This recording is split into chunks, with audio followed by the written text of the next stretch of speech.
By now on this channel we've covered nearly every game and cultural milestone that made up the Teenage Mutant Ninja Turtles golden age. From the legendary arcade cabinets that devour quarters like Shredder devours bad dialogue, to the beloved 16-bit brawlers that turn living rooms into makeshift dojo arenas. The Turtles were once everywhere, a merchandising juggernaut, a cartoon empire, and the very definition of playground cool. But empires, even ones built on pizza and catchphrases, cannot reign forever. By the mid to late 90s, the momentum was faltering. The franchise that once rivaled Mario and Sonic in sheer cultural dominance found itself sliding into decline. With the gaming hits drying up, the cartoon wrapped and the fan base growing up, the brand scrambled desperately for relevance. And nothing epitomizes this awkward stumble into the abyss quite like the so-called fifth Ninja Turtle. Yes, in an attempt to reinvent the heroes in a half shell for a new generation, Saban Entertainment, fresh off their success with Power Rangers, cooked up The Next Mutation, a live-action television series that dared to introduce the world to Venus De Milo. A female turtle has since become one of the most divisive and ridiculed experiments in the entire franchise's history. So join me today as we explore the dubious period when the Turtles went from arcade kings and cultural icons to an awkward late-night punchline. Hello ladies and gentlemen, Big Daddy Top Hat here. We're diving into the Teenage Mutant Ninja Turtles' descent into its dark age, involving the curious case of the fifth turtle. Before we dive headfirst into the madness of the so-called fifth Ninja Turtle, let's take a moment to remember when this franchise was actually good. Because thankfully, you don't need to fire up a dusty arcade cabinet or hunt down overpriced cartridges to relive the golden age. The Teenage Mutant Ninja Turtles Cowabunga collection rescues us, packing together a whopping 13 classics into one glorious bundle. Everything from Turtles in Time to the original NES brawlers, arcade hits, and even those Game Boy oddities. And best of all, you don't have to pay full whack. Get 78% off through my links below, making it cheaper than a family trip to Pizza Hut, and with far less grease. But that's not all, I can offer you up to 9% off thousands of other retro games, including huge money off the amazing Shredder's Revenge. Happy shopping, and I hope you enjoy this rather dark tale. By now, it's no secret just how gargantuan the Teenage Mutant Ninja Turtles had become in the late 80s and early 90s. What began as a tongue-in-cheek black and white comic in 1984, dreamed up by Kevin Eastman and Peter Laird, mutated into an unstoppable cultural phenomenon. The 1987 cartoon exploded across television screens, and as you know, with it came an empire of toys, clothing, arcade machines, and even big-screen blockbusters. But as with all crazes, there's always a peak, and once reached, it can never truly be scaled again. The first live-action film in 1990 was nothing short of extraordinary, shooting straight to #1 at the box office and raking in over $200 million worldwide, all from a modest $13.5 million budget. By the time Teenage Mutant Ninja Turtles 3 limped into cinemas in 1993, the numbers told a very different story. Barely scraping $54 million worldwide, it was abundantly clear that the magic was waning. 3/4 of the audience had seemingly vanished in just a few short years. Fans who did sit through the third installment complained that the film looked cheap, the costumes tacky, and the overall quality diminished. The heroes in a half shell, once box office juggernauts, were sliding down a slippery slope. And the decline wasn't confined to the big screen. On television, the animated series that once churned out nearly 50 episodes a season was suddenly cut down to a mere handful by 1994, demoted to CBS's Action Zone. By 1996, the original cartoon that had defined a generation was gone entirely. Meanwhile, a new rival had entered the playground battlefield. The Mighty Morphin Power Rangers stormed in, snatching away the Turtles' merchandising crown and rewriting the rules of what children's entertainment could look like. For the first time since their creation, the Teenage Mutant Ninja Turtles were no longer the kings of Saturday morning. The empire began to crumble, and what came next would push the Turtles into uncharted and often embarrassing territory. In the jar with us. Chang-Yi thought I represented good luck and took me back to China with him. While most people know that the original cartoon eventually wrapped up, what far fewer are aware of is that the Turtles very nearly returned to the big screen for a fourth live-action outing in the 1990s. Yes, beyond the trilogy we actually got, there were serious plans for Teenage Mutant Ninja Turtles 4 The Next Mutation, a film that, much like the franchise itself, was caught in the middle of an identity crisis. This proposed movie would have been something quite different from the kid-friendly romps audiences were used to. Concept art and scripts that have since leaked paint a picture of a much darker, more grotesque vision. Mutated, almost nightmarish versions of the Turtles, with Raphael sprouting vicious spikes, Leonardo wielding unnerving new powers, and the brothers taking on monstrous, horror-tinged forms. It was an attempt to make the brand grow with its original audience, who by the mid-90s were no longer children but teenagers and young adults looking for something edgier. And perhaps most intriguing of all, the film would have introduced a fifth Ninja Turtle. Not the one that we will soon discuss, but one named Kirby, a direct tribute to Jack Kirby, the legendary comic book artist who co-created the X-Men, the comic world's original band of mutants. While his name may have clashed with the Renaissance theme, it would have been a clever nod back to the Turtles' comic book origins. But alas, this grittier version was never realised. The fourth movie was quietly scrapped, a casualty of the franchise's declining box office clout. What survived of the idea was eventually reworked into something quite different, a live-action television series produced by Saban Entertainment, the very same studio behind Mighty Morphin Power Rangers, the franchise that had dethroned the Turtles only a few years earlier.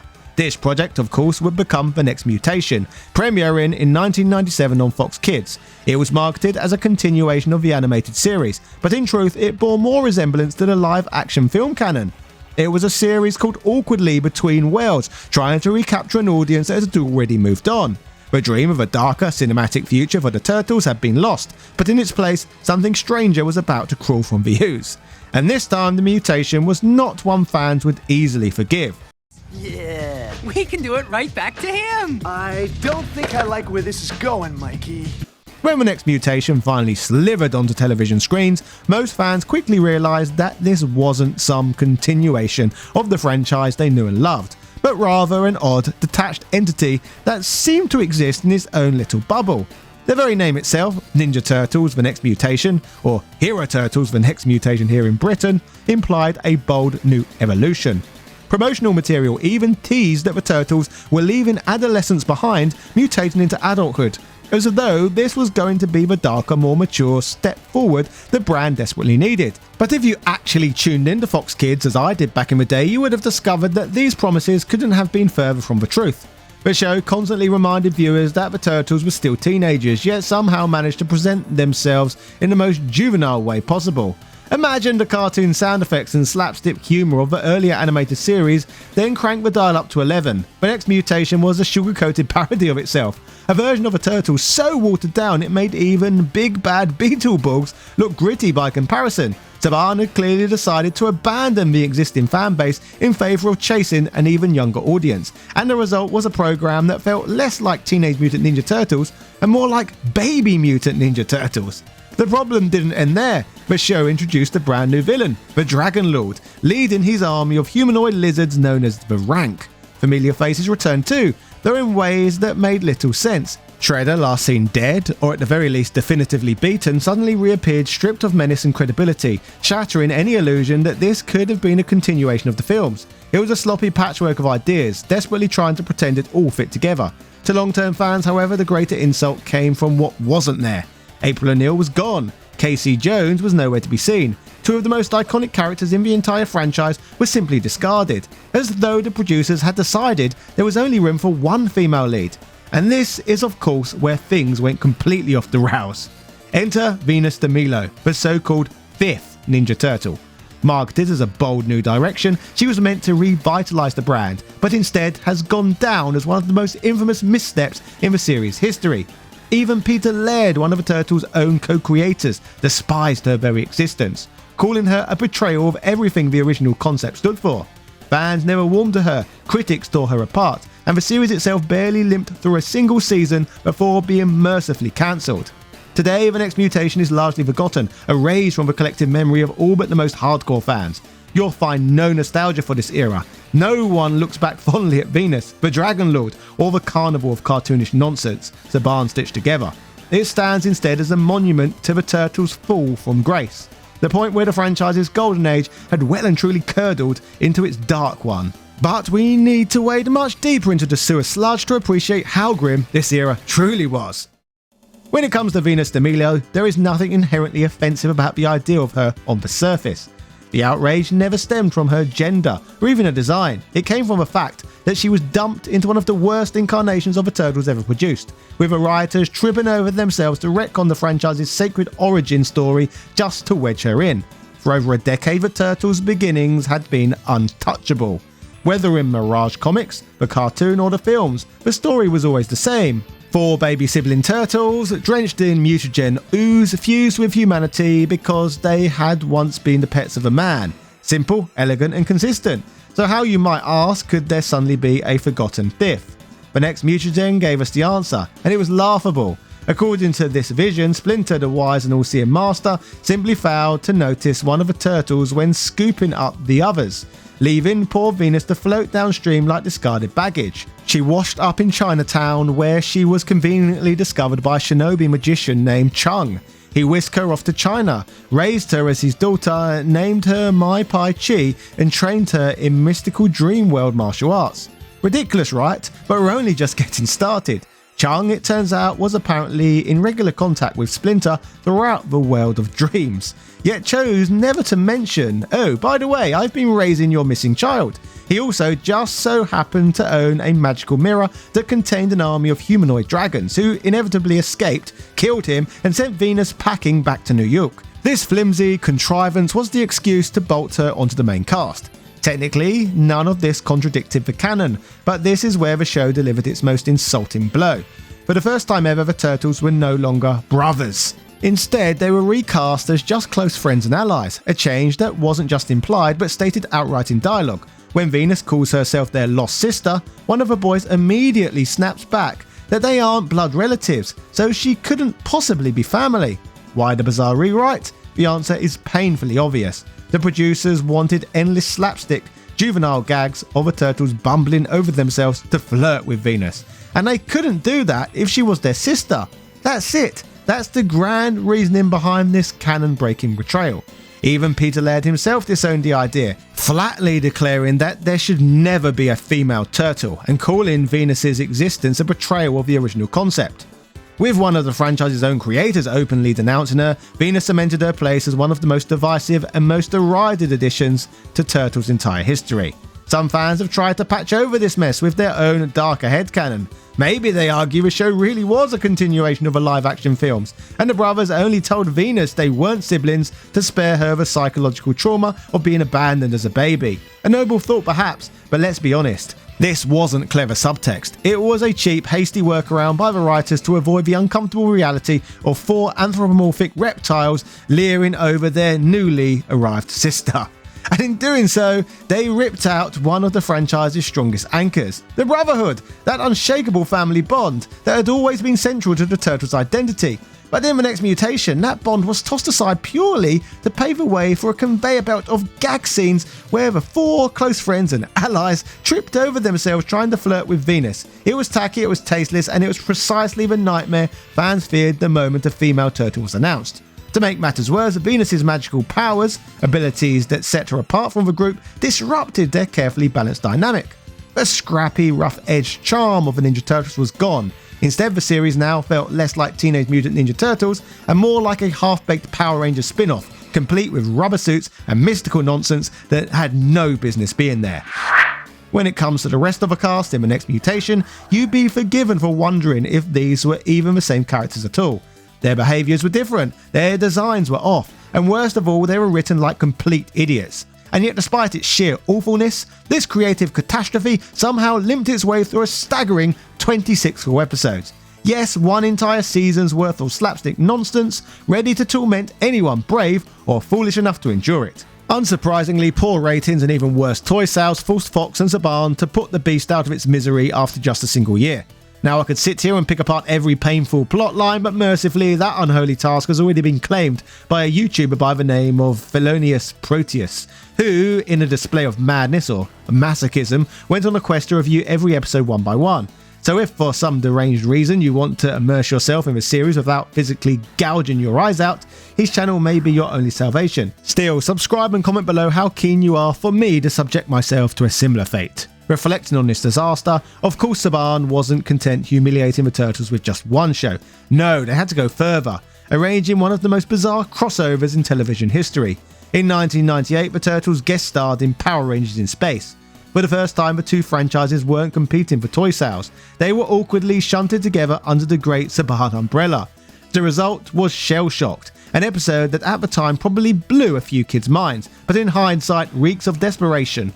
Two fading brands propping each other up in a pitiful publicity stunt. And if the television humiliation wasn't enough, the video game drought hammered the final nail in the coffin. Remember how the Turtles had once been synonymous with gaming? From their arcade triumphs to their 16-bit classics? Well, The Next Mutation received nothing of the sort. No Saturn game, no PlayStation brawler, no Nintendo 64 adventure, no Dreamcast revival. The closest we came was a PlayStation project called Teenage Mutant Ninja Turtles 3D, commissioned by Playmates Interactive. But it was swiftly cancelled once the show's reputation turned radioactive. Rumours swelled that Rockstar themselves briefly picked up the license, but if they did, it died as quietly as the series itself. In the end, all fans got was a miserable Tiger Electronics LCD game, a plastic, beeping monument to the franchise's cheapness and creative bankruptcy. If ever there was a device to perfectly symbolise this dark age, it was a Tiger game nobody wanted and nobody remembers fondly. How incredibly fitting for such a horrible showing from the brand. After the train wreck that was The Next Mutation, the brand slunk off into hibernation. The Turtles would not resurface on television for another 5 years, finally rebooting in 2003 with a fresh animated series and a new wave of console and handheld titles, an era of revival and reinvention that we will no doubt return to on the channel very soon. As for Venus, she never appeared on screen again, but her strange shadow lingered. Even after the show's cancellation, the official Teenage Mutant Ninja Turtles website bizarrely continued publishing material tied to her, including a series called Venus's Venerations, informal letters allegedly written by the Turtles chronicling her ongoing adventures with the team. For a brief moment, it looked as though she might somehow cling to legitimacy. But that illusion evaporated the moment Kevin Eastman sold his share of the franchise to Peter Laird. Almost immediately, Venus's material was purged from the site. The other letters remained, but hers were scrubbed from existence, as though she had never been there at all. Laird made no secret of why. He considered the very concept of a fifth turtle to be, in his own words, creatively bankrupt and utterly lacking in imagination, and in truth, it's difficult to argue. Venus never felt like a genuine creative spark, but rather the kind of soulless corporate stunt one would expect from Disney, or more fittingly, from Saban. Because if there was one thing the disgustingly greedy and shamelessly penny-pinching Haim Saban excelled at, it was taking an established brand and wringing it dry with the cheapest tricks possible. Power Rangers had proven the formula: recycle Japanese fight footage, splice in a handful of barely paid American youngsters with practically no acting credits to their name, and churn out new costumes, Zords and toy lines every year with almost no regard for moral ethics. When it came to anything Saban related, it was never about building a lasting mythology. It was about keeping the plastic moving off the shelves. And Venus was simply that strategy transplanted onto the Turtles. A shiny, toy-friendly new character shoved in not because the story demanded it, but because tight-fisted old Haim needed something to market. To Laird and to long-term fans, this was sacrilege. The Turtles had always thrived on a sense of family and consistency, whereas The Next Mutation twisted them into just another interchangeable Saban property. In that sense, Venus wasn't simply a misstep. She was the smoking gun, the proof that the franchise had fallen into the hands of people who saw it not as a cultural icon, but as one more vehicle for cheap gimmicks and cynical merchandising. Laird's disdain was not confined to idle complaints. When Kevin Monroe was directing the 2007 animated film, he was given strict instructions to not, under any circumstances, reference Venus. Monroe would later confess that Laird's hatred ran so deep he couldn't even stomach a joke at her expense. That's how absolute the loathing was for the Saban project. The comic book world carried the same marching orders. Writer Gary Carlson, tasked with the Image Comics run, was handed only a handful of rules, one of which was explicit: to not create any female turtles. Carlson cheekily bent this restriction by parodying Venus instead, having the alien shapeshifter Lurch temporarily transform into a female turtle who looked suspiciously like her. To hammer the point home, the issue even carried a tongue-in-cheek advertising slogan: "No girl turtle guaranteed." But this was not the end for Girl Boss Turtles forever, as we shall soon see. By 2008, Peter Laird had finally washed his hands of the whole thing. After years of clinging on to the Turtles, he sold the franchise outright to Viacom, the parent company of Nickelodeon. This was the end of an era. The creators, who had birthed the Ninja Turtles in a Massachusetts living room, had now completely stepped aside, leaving the Green Machine in the hands of a corporate juggernaut. Laird kept only a small concession, the rights to continue publishing a handful of black and white comics each year, a quiet nod to the franchise's scrappy beginnings. It didn't take long for Viacom's ownership to bear fruit. By 2011, IDW Publishing launched a brand new comic book series, one that would reimagine and redefine the Turtles for yet another generation. Unlike The Next Mutation and other cynical cash grabs, the IDW run was carefully constructed, balancing nostalgia with fresh storytelling, and soon came to be regarded as one of the strongest continuities the franchise had ever seen. And within this new era, history would repeat itself. The idea of a female turtle was once again placed on the table.